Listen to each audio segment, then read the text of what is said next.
begini. Sebenarnya kita dah 30 tahun jadi jiran tetangga ni. Memang itu yang saya harapkan.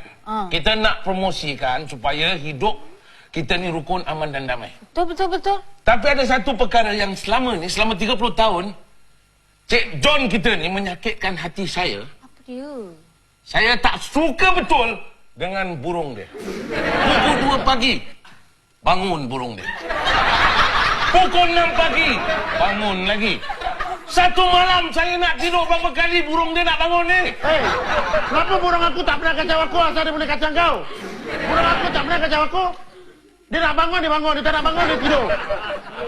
Cik Opa fikir, dia ni sebenarnya telinga dia dah pekat. Kalau burung dia bangun malam-malam, kalau tak bising tak apa tahu Cik Opa. Ya. Memekak bising. Gitu. Ya. Saya nak tidur macam mana? Awak gantung burung awak tu dekat mana, Cik John? Takkan saya nak gantung kat tempat leher dia. Saya gantung kat tempat tepi tingkap lah. Yang dia cakap bunyi ngek. Saya bukan piara monyet. Saya piara burung. Takkan bunyi burung saya ngek. Itu monyet. Jangan sebelah rumah dia yang jiran yang sebelah tak. Apa dia dah kompres dengan sembarang. Tengok Cik Opa. Orang piara monyet. Dia cakap piara burung. Saya sebenarnya. Monyet betul. Dia panggil saya monyet pula. Sebenarnya hati saya ni, kalau burung dia dah saya tak suka, satu keturunan pun saya tak suka. Oh. Bila tentang burung saya, dia tak suka. Sekarang dia komplain pasal saya main burung. Habis, rumah saya kat depan selalu bertabur bulu. Bulu apa?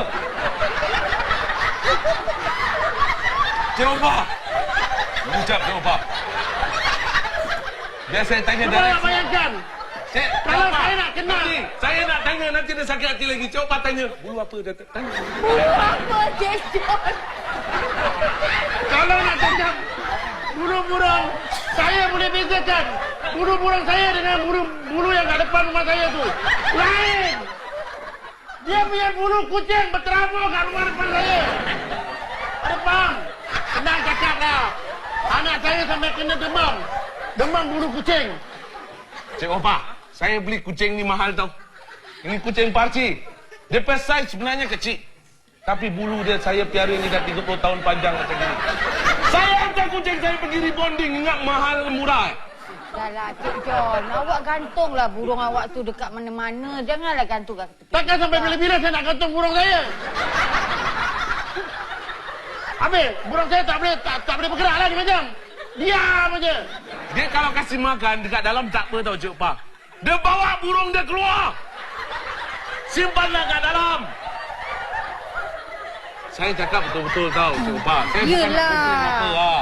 Awak ajarlah burung awak jangan bunyi tu. Bunyilah lain. Cik Opa bunyi macam mana Cik Opa? Biar merdu sikit saya nak tidur. Nyanyi ke?